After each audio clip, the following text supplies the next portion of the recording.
So in a way, it's why our greatest dangers are not just from foolish people who do foolish things or evil people who do evil things, but from good people who persist in doing bad, foolish, wrong things to preserve their belief that they are good, kind, and competent.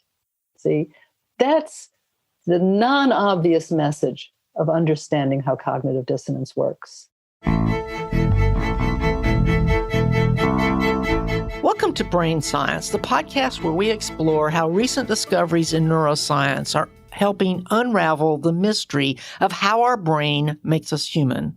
I'm your host, Dr. Ginger Campbell, and this is episode 175. Before we start, I want to remind you that you can find complete show notes, transcripts, and additional episodes of Brain Science on my website at brainsciencepodcast.com. And if you'd like to receive episode show notes automatically each month, just sign up for the free newsletter on the website or by texting Brain Science, all one word, to 55444. That's Brain Science to 55444.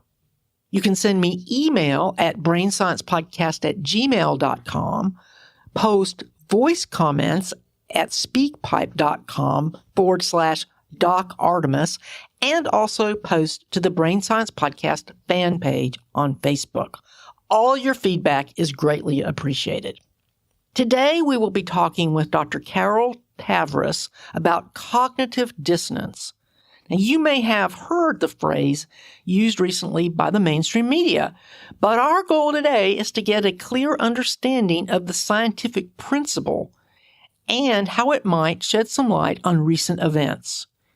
We'll be talking about the third edition of the book, Mistakes Were Made, but Not by Me, Why We Justify Foolish Beliefs, Bad Decisions, and Hurtful Acts, by Carol Tavris and her co-author, Elliot Aronson.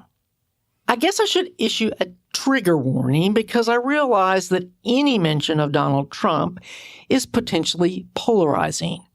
But one reason I wanted to talk to Carol again this month was because cognitive dissonance theory may actually shed some light on why Americans have become so deeply divided.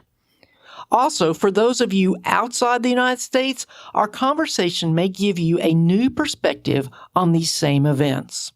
After the interview, I'll be back to discuss the key ideas, and I really look forward to hearing your feedback. Hi, Carol. It's hard to believe that we haven't talked since 2011. 2011? Really? That can't be true. Well, I think we saw each other at the amazing meeting in 2014, but your last appearance on one of my podcasts was 2011. My goodness. Well, isn't it fun to be back in touch?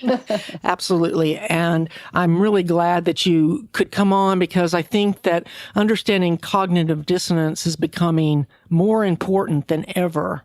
But before we get into the meat of our conversation, would you just tell my listeners a little bit about yourself with a focus on how you became interested in critical thinking and social psychology?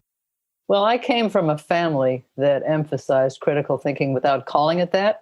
They encouraged questioning received wisdom, questioning doctrines, questioning sort of general ideas, not with an attitude of debunking exactly, but with an attitude of curiosity and wonder and wanting to understand. You know, I remember talking with my mother about, the cradle of democracy in Greece. And she said, it wasn't such a democracy for women, was it? And for the enslaved people that they kept. And so, what is democracy? So we were a family of questions. And I was allowed to call a family meeting if I had any concerns, objections, or I thought I was being treated unfairly. It never occurred to me that 2 against 1 was not going to be a democracy for me, perhaps. But they were just always very responsive to my interests and concerns and very open about explaining the reasons for things. Something I found so important for parents. Instead of just saying, do this, do that, don't do this, don't do that, they would always give me a reason so that I would understand. So that attitude of questioning received wisdom, of loving evidence, eventually that got attached to loving science, followed me through school. I had a wonderful middle school teacher, a science teacher, Jules Crane, who ran the most terrific science class. And he instilled in us a spirit of inquiring, skepticism, again, for received wisdom, asking questions. And so that's kind of always been a part of my life. And then when I went to graduate school in a program in comparative literature and sociology, it was kind of interesting. I was majors in both of those as an undergraduate. I found that I was far more drawn to social psychology, which was a wonderful interdisciplinary program at the University of Michigan at that time. And I loved it because the courses explained everything from individual behavior to mass movements and war. And I thought, what better field to help me understand everything from love and hatred to peace and war, prejudice, love.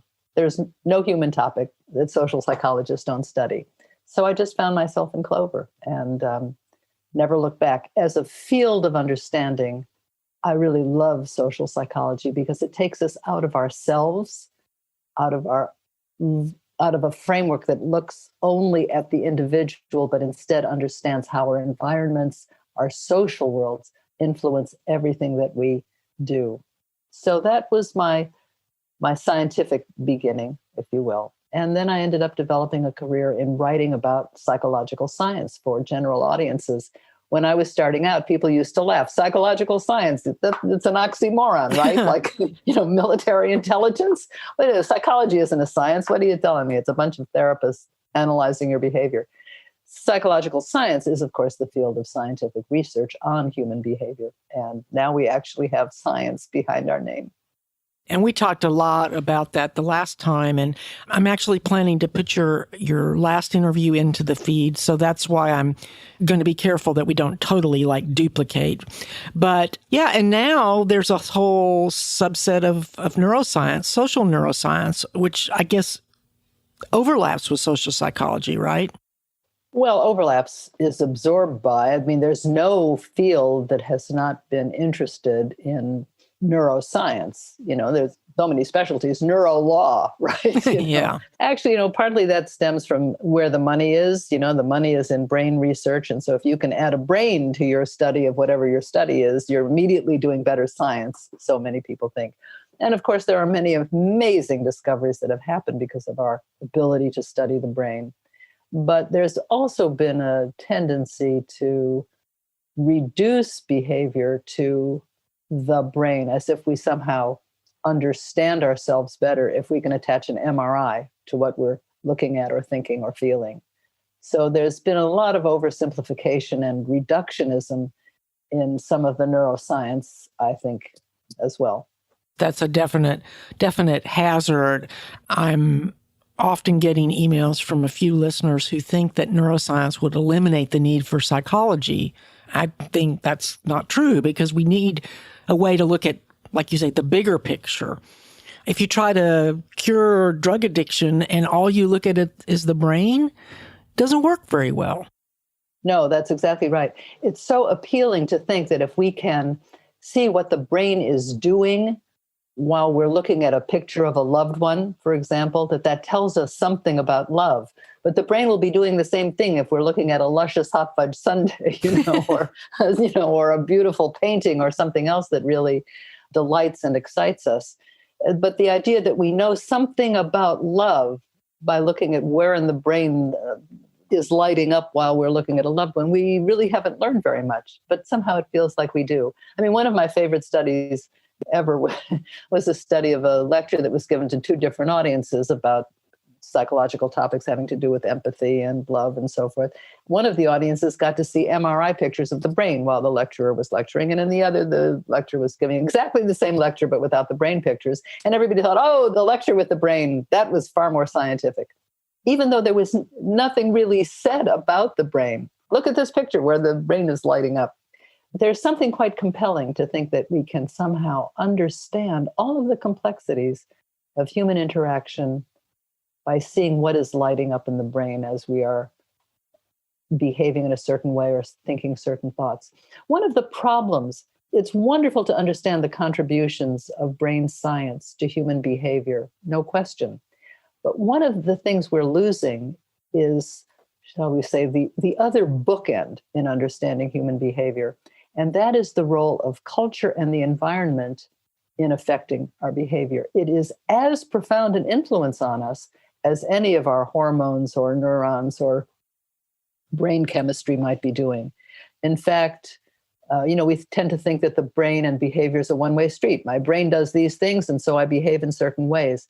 What we don't say is, no, our culture has deeply influenced us in deciding what love means, how I define love, how I should behave with strangers, what the right beliefs are.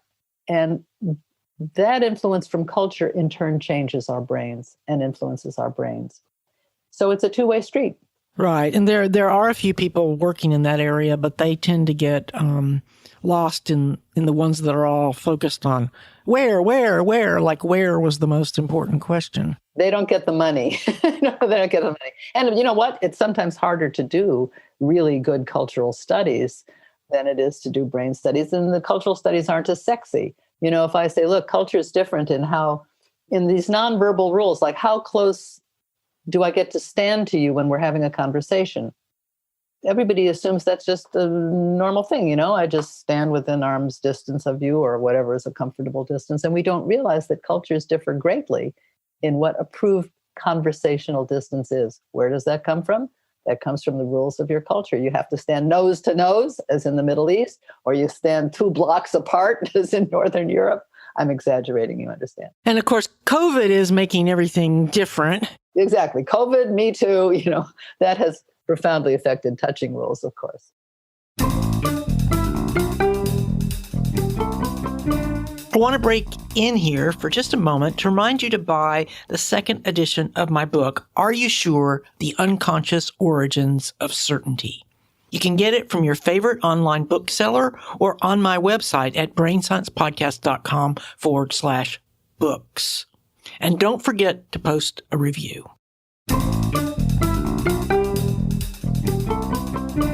Could you give us an overview of your book, Mistakes Were Made But Not By Me?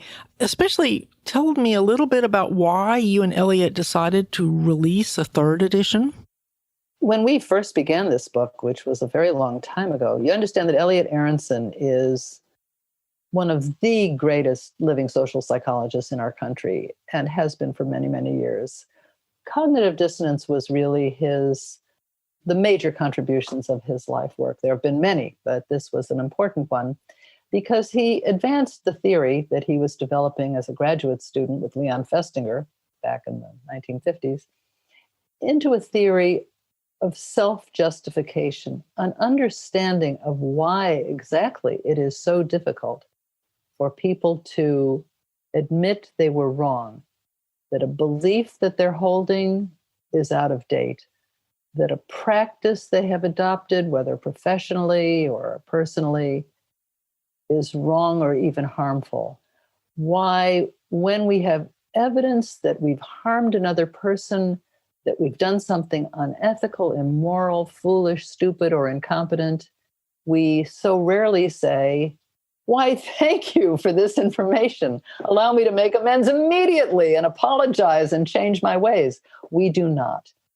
What Elliot showed is that when we are in a state of dissonance, cognitive dissonance, meaning we are holding two attitudes that clash with each other, or an attitude and a behavior are inconsistent with each other, we are profoundly motivated to reduce the discomfort of that dissonance and put our behavior in harmony, in consonance with our attitudes, or to resolve that attitudinal conflict in a way that feels more comfortable to us.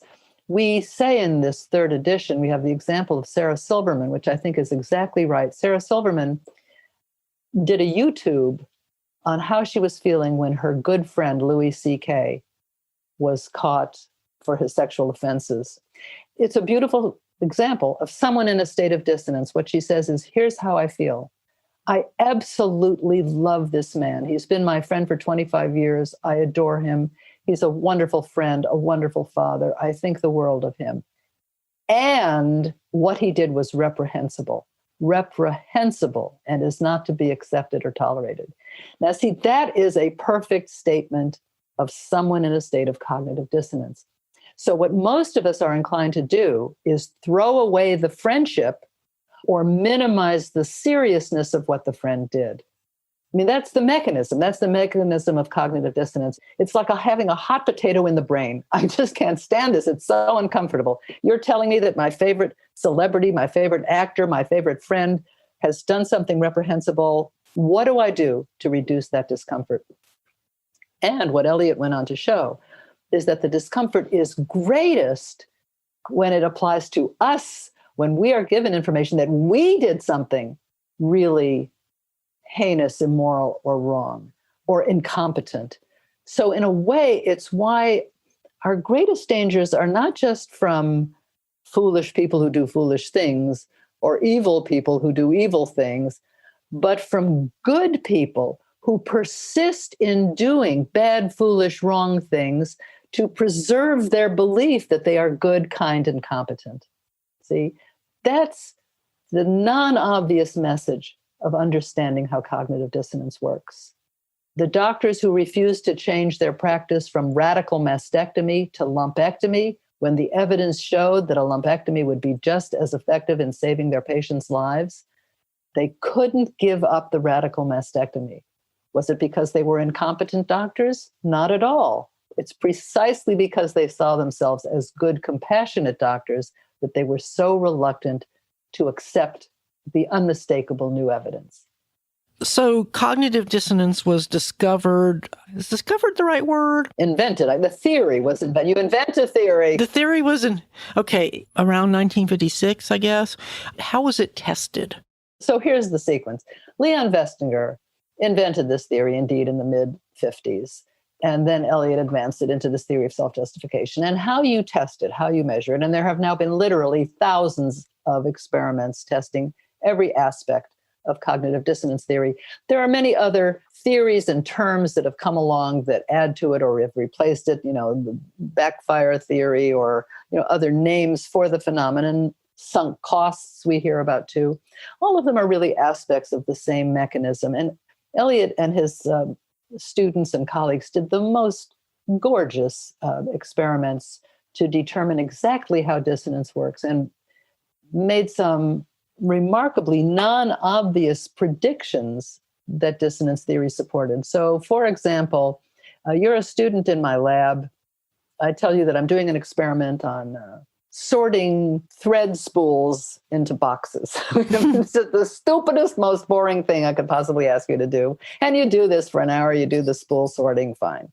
Now you come out of this and I say to you, the next student who's coming in here, I wonder if you would be willing to tell the next student that this is really a very, very interesting experiment and very important to me because I'm worried that, people will think it's boring and they won't want to do it.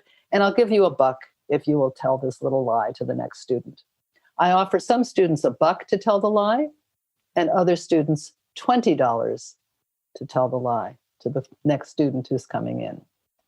So I now ask you sometime later, so how interesting was this experiment?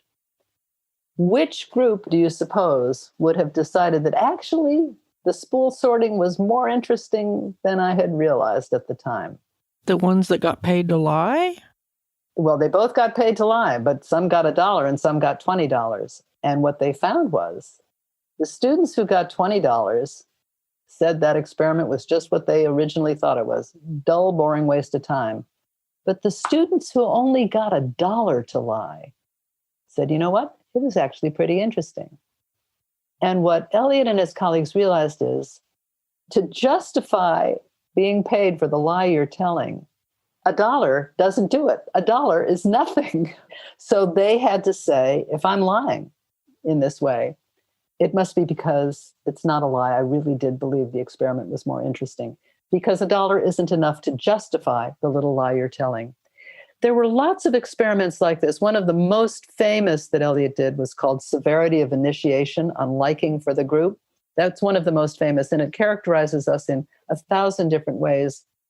This experiment went on to demonstrate that the more time and effort and money and emotional involvement we put into something, the more we are going to justify all that time, money, and effort, even if it proves to be worthless. This was a classic and very simple experiment in which he had two groups of people vying to get into a group discussion that would be about sex. Now, this was in the 50s. When talking about sex was really an exciting, hot thing if you were an undergraduate student.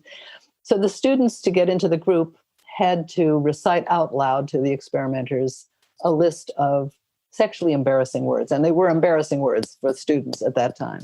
It's hard to believe that there was ever such a time, but there was. So the students who went through this little embarrassing exercise to get into the group and then listened to the group itself, which turned out to be a bunch of boring people talking about, I don't know, bird fornication or something. It was completely not an interesting group. But if they went through an initiation that had been embarrassing and uncomfortable for them, they decided that the group discussion was really pretty interesting after all. The students who had no such initiation or who did not have to go through any embarrassing procedure saw the group discussion for what it was, a boring waste of time. What this experiment did at the time that it was done was to counteract the prevailing notions from behavioral psychology, that we do what we do because we're rewarded for our behavior, or we're punished for our behavior. There was no notion that going through something painful would increase our attraction to that activity. That was a completely non-behavioral prediction.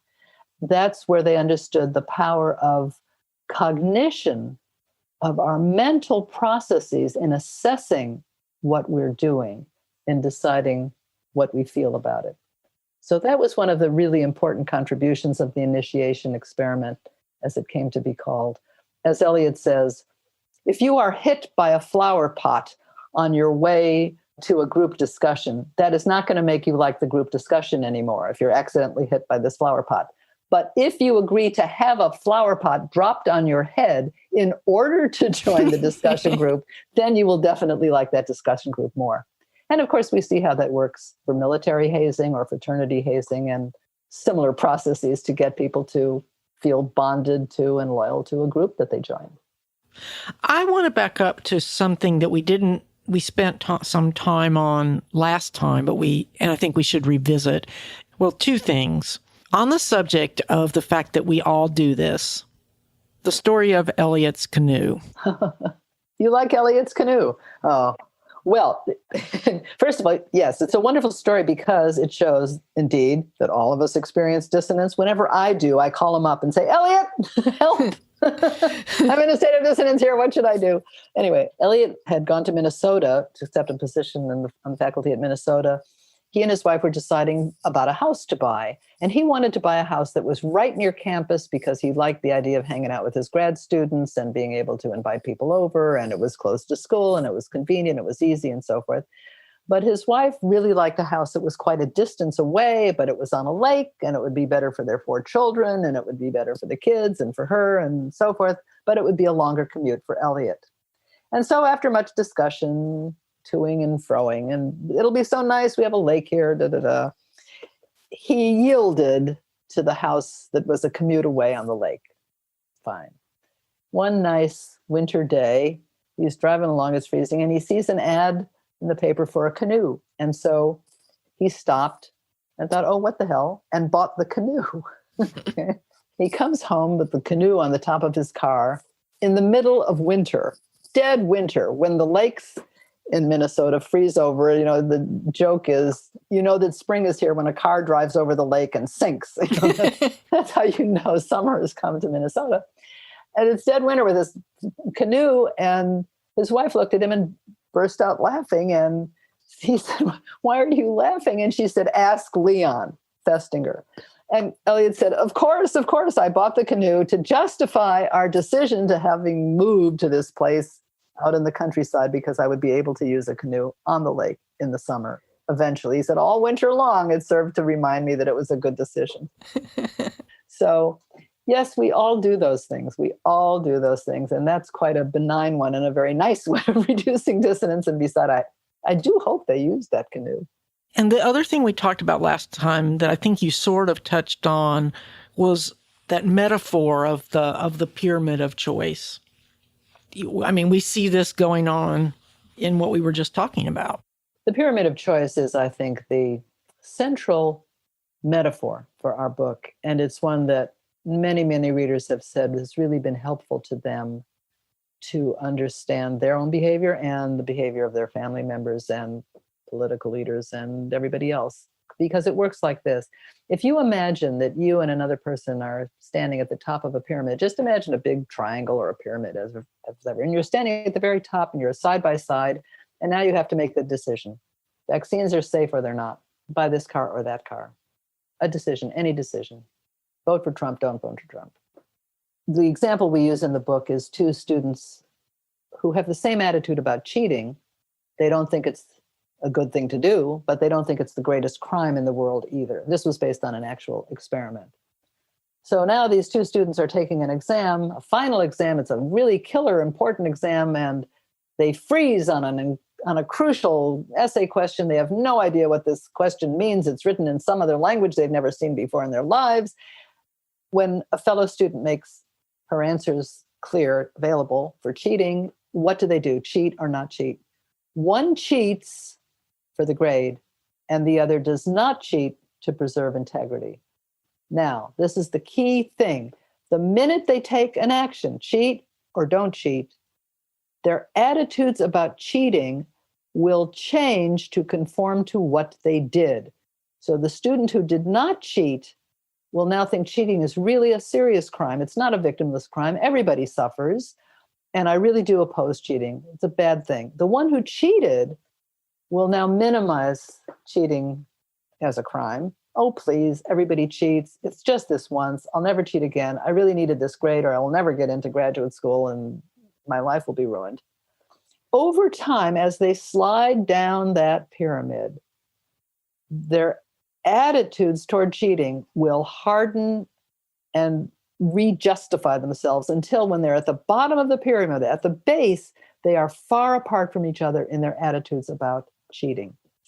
That is the paradigm for how we find ourselves committed to a course of action that might have started out, not such a big deal, but over time, as we justify the rightness of that decision, the rightness of the person we're living with, the rightness of the job we're doing, the rightness of the person we voted for, it becomes harder for us to see any evidence that it could have been the wrong decision.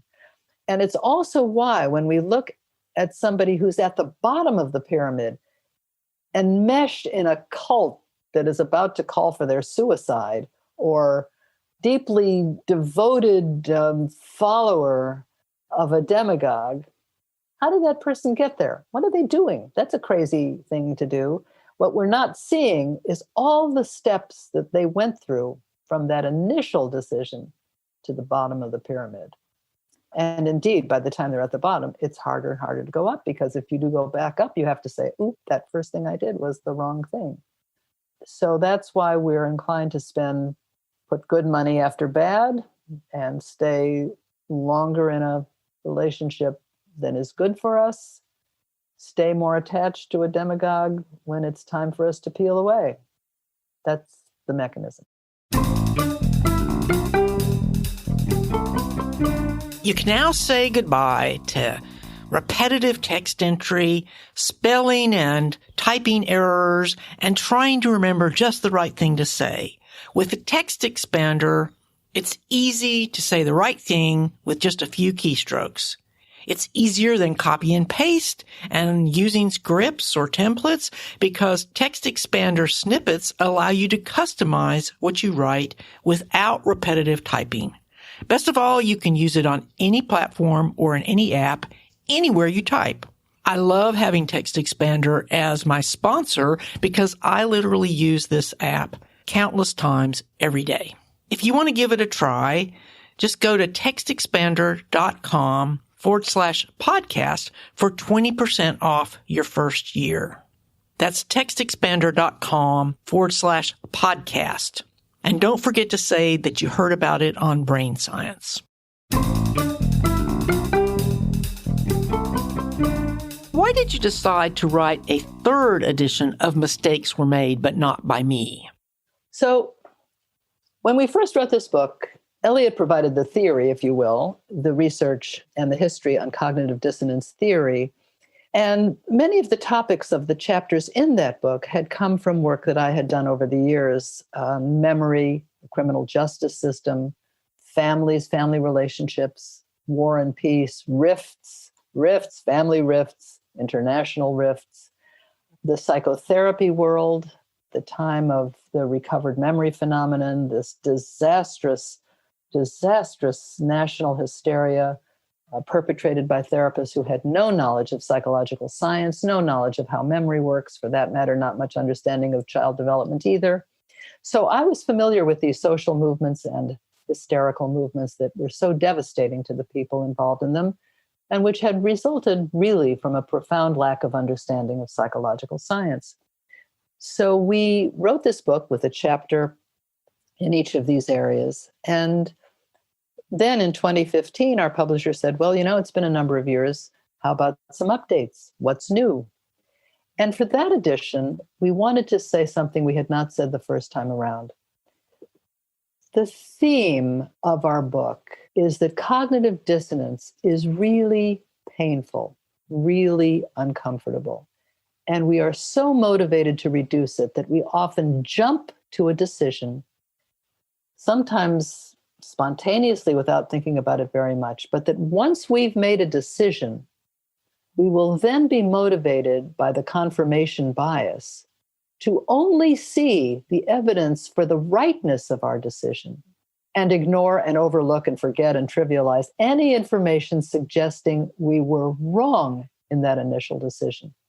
That's how, over time, our original decision, vaccines are harmful or helpful, or cheating is a good thing or a bad thing, or I will or won't begin an affair, whatever the decision, I will buy a gas-guzzling car or an electric car, whatever the decision is, the minute we choose, we will now begin to justify the wisdom of that decision, and it gets harder to change our minds. This is why we sleep at night, after making decisions, instead of beating ourselves up for weeks, months, or even years with regret that we did the wrong thing.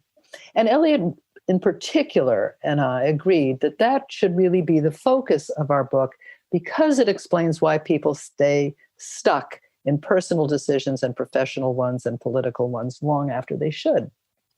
But for the next edition, Elliot said, well, the other piece of this problem is for people who cannot reduce dissonance and cannot stop beating themselves up for regrets, for decisions they made that turned out badly for them, for something they did that severely harmed another person. I mean, this is in effect what PTSD is for our soldiers who come back and cannot accept how they behaved in wartime. So he said that piece of it is equally important for people who cannot forgive themselves for something that's in the past, but that they can't let go of, that they cannot justify. So for that edition, we added a chapter on that issue and what it takes to come to terms with mistakes we made that were made by us, that we now have to accept that we did and learn from deeply, so that we really will not make them again in the future, or that we can find ways to atone for them personally, psychologically, and socially. As Elliot says, sometimes, cognitive dissonance reduction is a good thing because it allows us to sleep at night, but sometimes some sleepless nights are called for. If your country is committing torture, if you have done something really heinous and horrible, if you have been practicing recovered memory therapy with clients and haven't realized how this was part of a social movement that was destroying families, it's easiest for you to say, let me just get rid of that hot potato. But to the extent that we do that, we don't learn from the thing that we did that we can now choose to recover from. So that was the purpose of the second edition. And then now with this third edition, we had so much has happened in our country in the last 5 years in terms, of course, of issues about racism and sexism, what Donald Trump has done to the country, well, the Me Too movement, the many issues of he said, she said on college campuses and in the workplace. And we thought, well, really, it's time to address those issues and show how understanding cognitive dissonance might help us understand these important current social concerns. I don't think I read the second edition. I'm pretty sure I read the first edition and the third edition. So one of the things I don't remember from the first edition that was probably there was the point you made about the fact that this is a universal phenomenon. Cognitive dissonance is not something that only other people do. Right. Oh, Ginger, that was one of my favorite reviews on Amazon, which is a reviewer said, oh, you start this book and you think, aha, yes, this explains our politicians, this explains my employer, this explains other people. He said, then you get halfway through and you think, hey, this explains my family, this explains my brother-in-law, and this explains people I know on my block. He said, by the time you get to the end of the book, you say, uh-oh, this explains me. It was a very insightful, of course, very complimentary comment, but that's the point, which is that cognitive dissonance is indeed something that we all do. It's not something that only they do. It is universal. It forms the things that cause us to feel dissonance about the content of dissonance. That will vary across individuals and cultures and so forth. But the mechanism is the same. So I have a friend who never feels cognitive dissonance when she and I disagree about movies, for example. But for other people, they would. My judgment about movies is the best and truest. And therefore, if you disagree with me about my judgment about that movie, something's the matter with you. And that is how dissonance feels. I mean, one of the funniest but most universal biases of the human mind is that we are unbiased. Everybody else is biased. I am not biased. Therefore, if I can just get you to sit down here and listen to me explain why you're biased and wrong and I'm not, you will understand and agree with me. That's the bias of naive realism, as social psychologist Lee Ross calls it. We think we see things clearly and that we are not biased.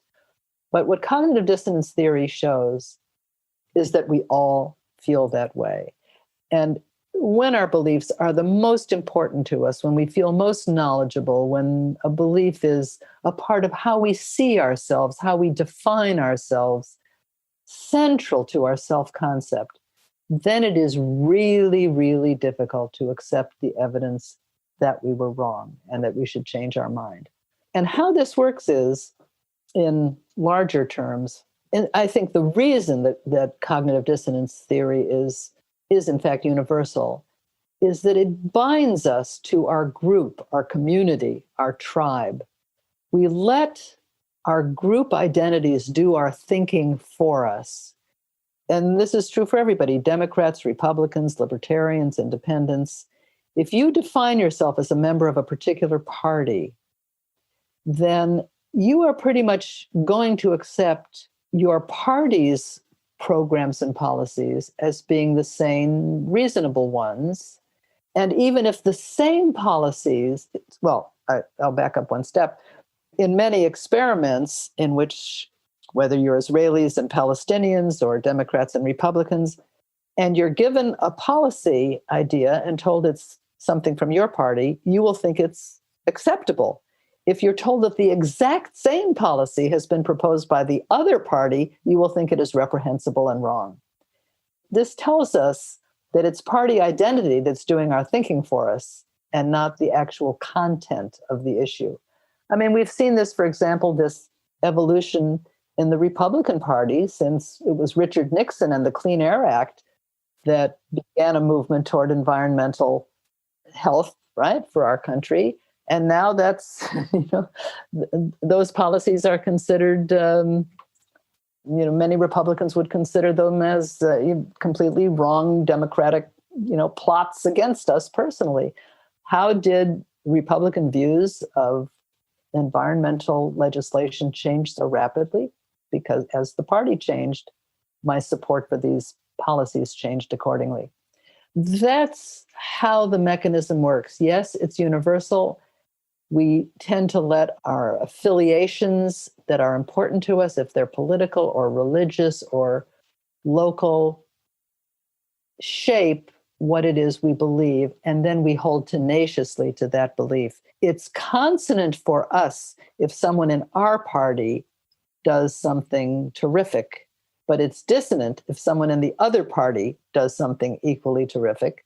And likewise, if someone in our party is caught cheating, behaving immorally, doing something reprehensible, well, we minimize it or trivialize it, or, gee, all politicians behave that way. But if somebody in the other party does exactly the same thing, we say, well, see, that's just what those bastards are like.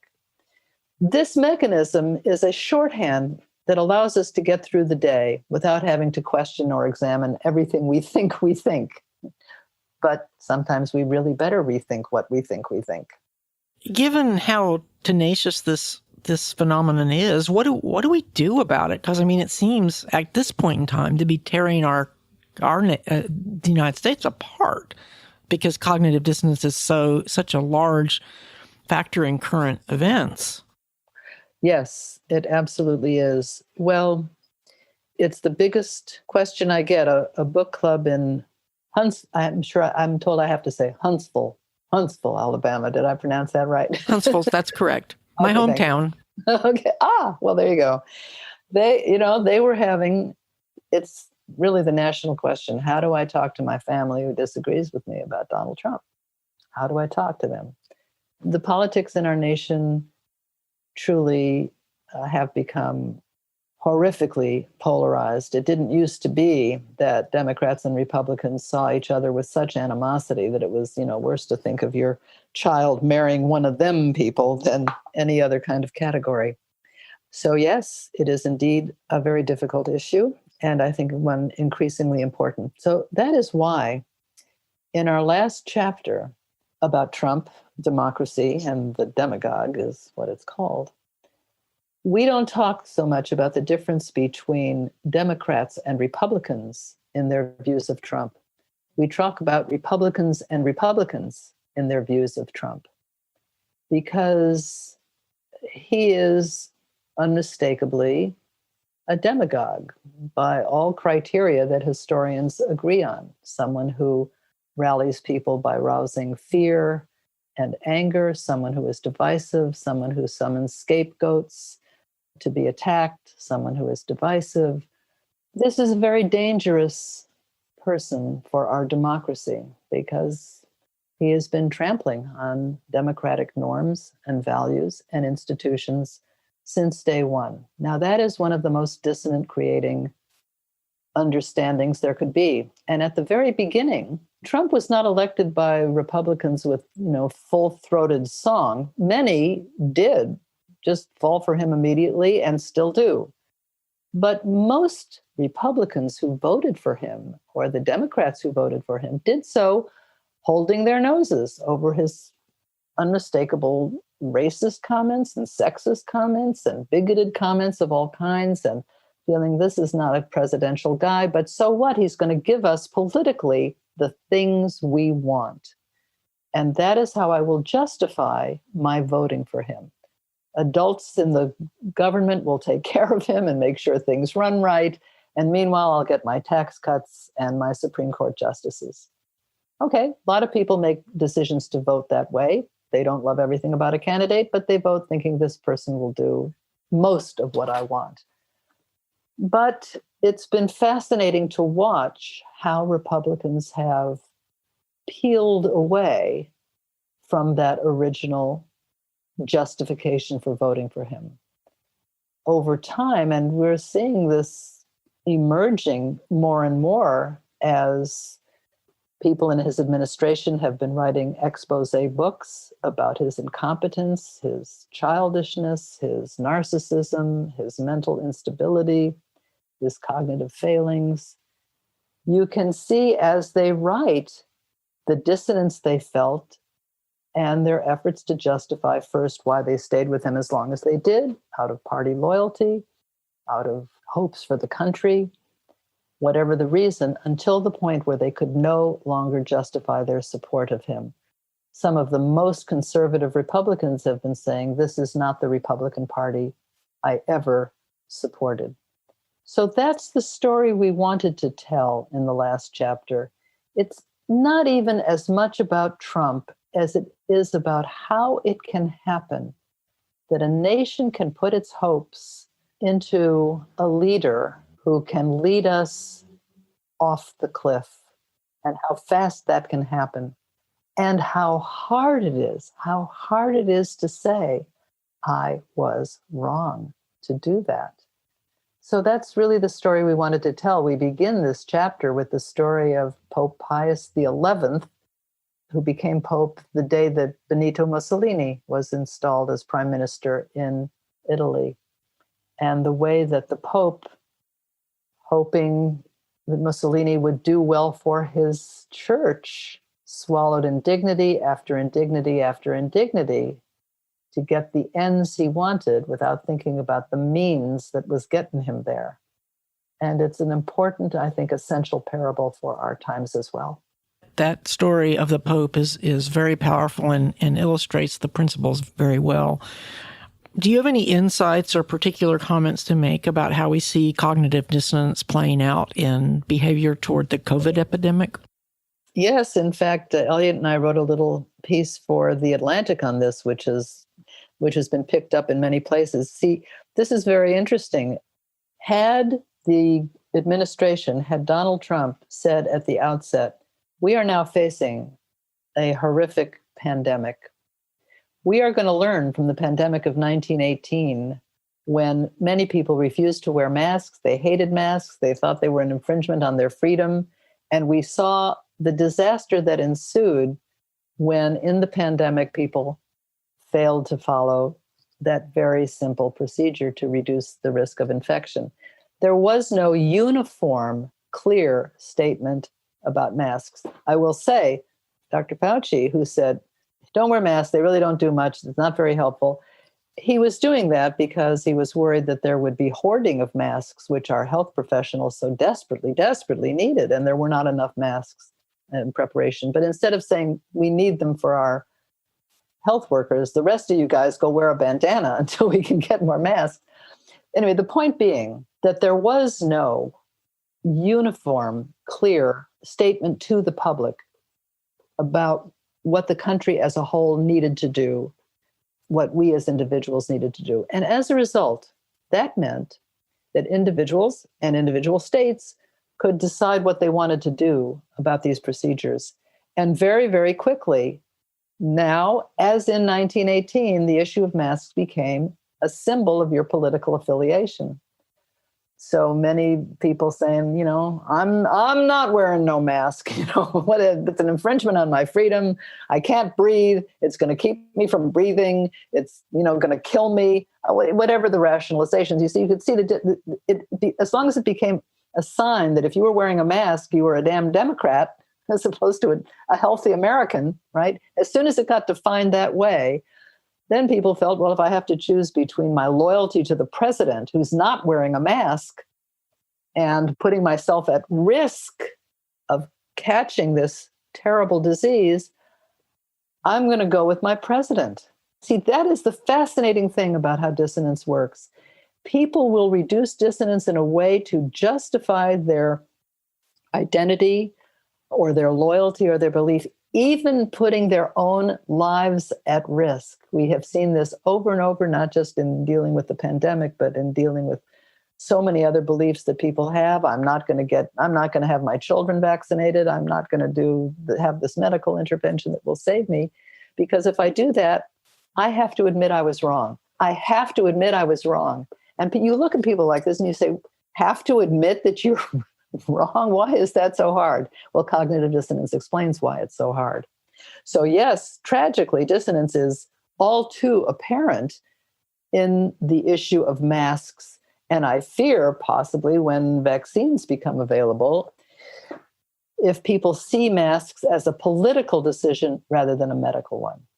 So one other thing about Trump, you made a comment in the book that I think is a fascinating one when you said, Donald Trump does not suffer from cognitive dissonance. That's right. He is the only person on the planet who doesn't suffer from cognitive dissonance. Well, first of all, because it assumes, to be in a state of dissonance, assumes that you have the capacity to feel embarrassment, shame, empathy, conscience, caring. I don't think this man is capable of feeling any of those things. And of course, the book by his clinical psychologist niece would appear to confirm that. But it's apparent in everything that he says and in everything that he does. If you are a person incapable of feeling embarrassment, shame, or guilt, then you will have no dissonance to experience when you do something disgraceful, shameless, unempathic, or cruel.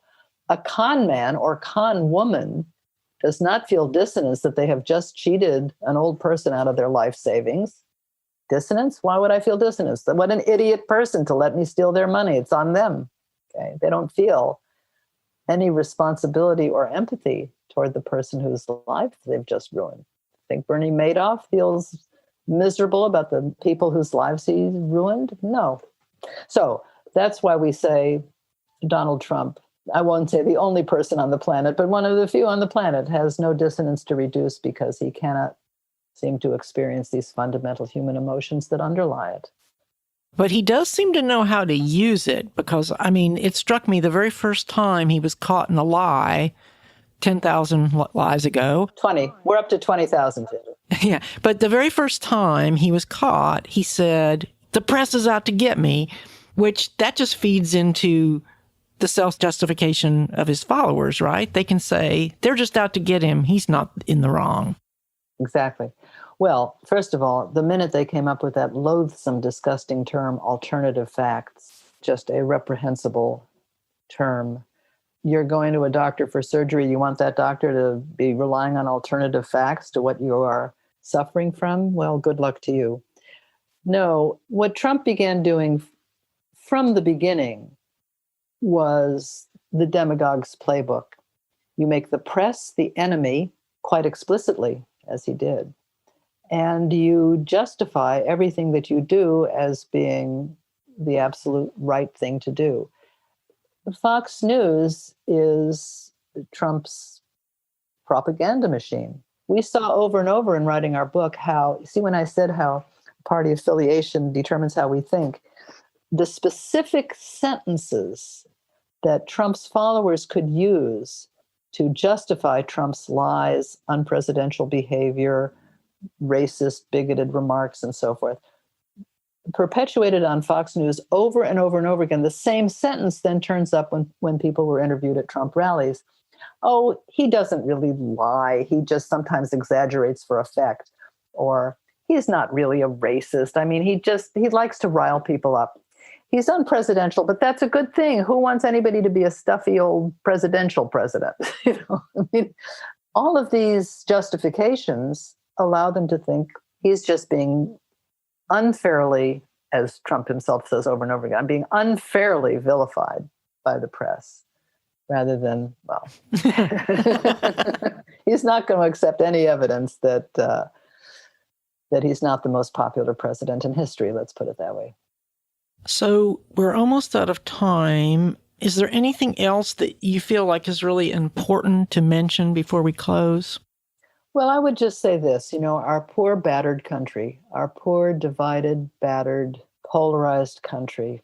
What I think we all will need to do going forward is, where possible, try to take a deep breath, understand what it's taken for our family members, friends, and others to get where they are, think what they think, to try to listen and hear what other people have to say, but also to recognize that when Trump is gone, whenever that might be, it will be sometime, that there will be an impulse for people to just breeze it away. Okay, that's done. That's done. That's over. That was that. I don't know. We all had a national crunch there, but thank God it's over.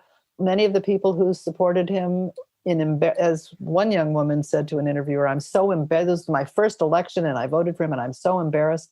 A lot of people will not be willing to say I was so embarrassed or how wrong I was. So they will forget that they voted for him, or they will say, oh, that was that. It's not important. It doesn't matter.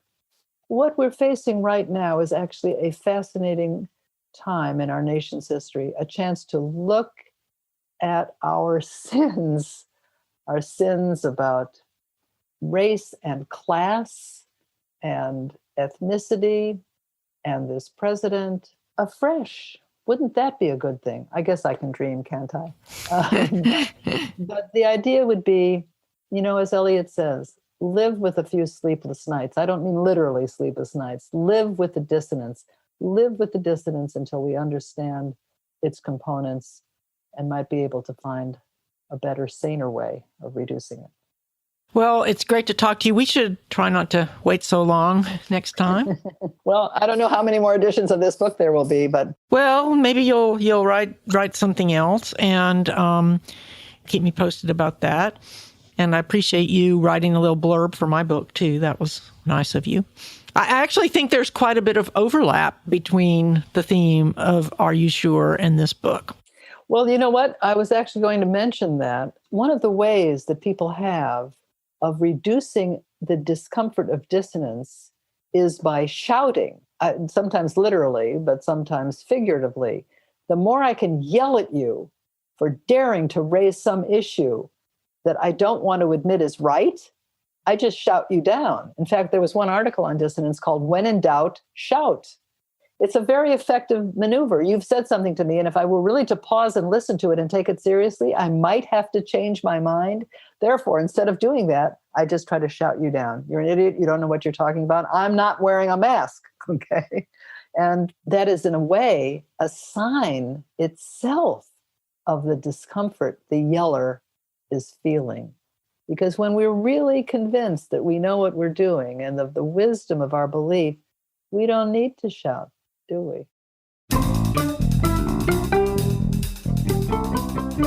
I want to thank Carol Tavris for taking the time to talk with me about her important book, Mistakes Were Made, But Not By Me, Why We Justify Foolish Beliefs, Bad Decisions, and Hurtful Acts.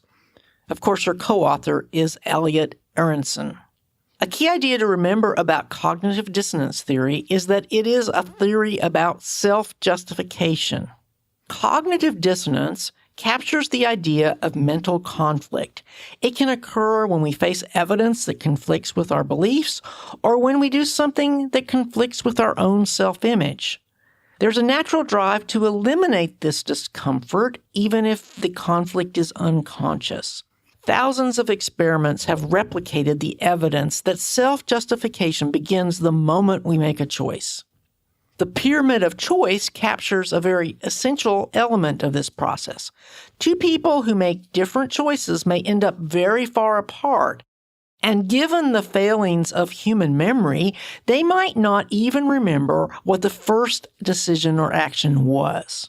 We didn't talk much about the role of memory today, but I did talk about memory and cognitive dissonance in episode 173 when I read an excerpt from my book, Are You Sure? The Unconscious Origins of Certainty. It's essential that we keep in mind that memory is a dynamic process that is easily distorted by intervening events and knowledge. In their book, Tavris and Elliot provide several telling examples of how distorted our memories of past events can become. For example, a person might forget that they struggled to choose their profession and then pressure their own children as if such a choice was inevitable. Of course, we also tend to downplay our own past mistakes and failings. This is a book everyone should read because it's full of diverse examples, not just from politics and medicine, but from the world of law enforcement and family dynamics. Many of the stories do end badly, but there are also inspiring stories of people who had the courage to face their mistakes and correct them when they could. Because I think this topic is so important, I also want to remind you that you can find Carol Tavris' first interview in both the Brain Science feed and the feed for Books and Ideas. It was originally aired as episode 43 of Books and Ideas back in 2011. If you use the free Brain Science mobile app, you will also find it in the extras for today's episode, along with the original episode transcript. But don't forget, even though it's easy to spot cognitive dissonance in others, none of us is immune. As always, I'd love to hear your feedback. You can send me email at brainsciencepodcast@gmail.com. Submit voicemail at speakpipe.com/Doc Artemis, or post to the Brain Science Podcast fan page on Facebook. I hope you will visit my website at brainsciencepodcast.com, and while you're there, you can sign up for the newsletter and get episode show notes automatically every month. Or if you don't want to do that, you can also just text the word Brain Science, all one word, to 55444. Brain Science to 55444. Before I close, I only want to make two brief announcements. First, I want to thank those of you who support the show financially. I realize that some of you have had to cut back your support because of the COVID pandemic. So I want to remind those of you who are able that although Brain Science has limited advertising, it relies mainly on listeners like you to support the show via premium subscriptions, Patreon, and direct donations. To figure out which one is best for you, please visit brainsciencepodcast.com/donations. Lastly, I want to remind you to buy the second edition of my book, Are You Sure? The Unconscious Origins of Certainty, and possibly share it with your local library. Please consider posting a review on Amazon or wherever you buy books. The real goal of this book is to reach people who aren't listening to this podcast, so I hope you will consider giving it as a gift to someone you know. One new announcement about the book is that I'm now able to offer autographed copies of the paperback. To get an autographed copy, just visit brainsciencepodcast.com/books. Also, be sure to contact me if you're interested in a bulk order. Next month's episode will be an interview with Seth Grant, who has pioneered the use of molecular biology to uncover surprising facts about the evolution and structure of the synapse. If you're new to brain science, I encourage you to go back and listen to Dr. Grant's previous interviews. I'll put links to these in the show notes. I also hope you will check out my other podcasts, Books and Ideas and Grain Rainbows. Thanks again for listening. I look forward to talking with you again next month. Brain Science is copyright 2020 to Virginia Campbell, MD. You can share this audio with others, but for any other uses or derivatives, please email me at brainsciencepodcast@gmail.com. The theme music for Brain Science is Mindfire, written and performed by Tony Catraccia. You can find his work at syncopationnow.com.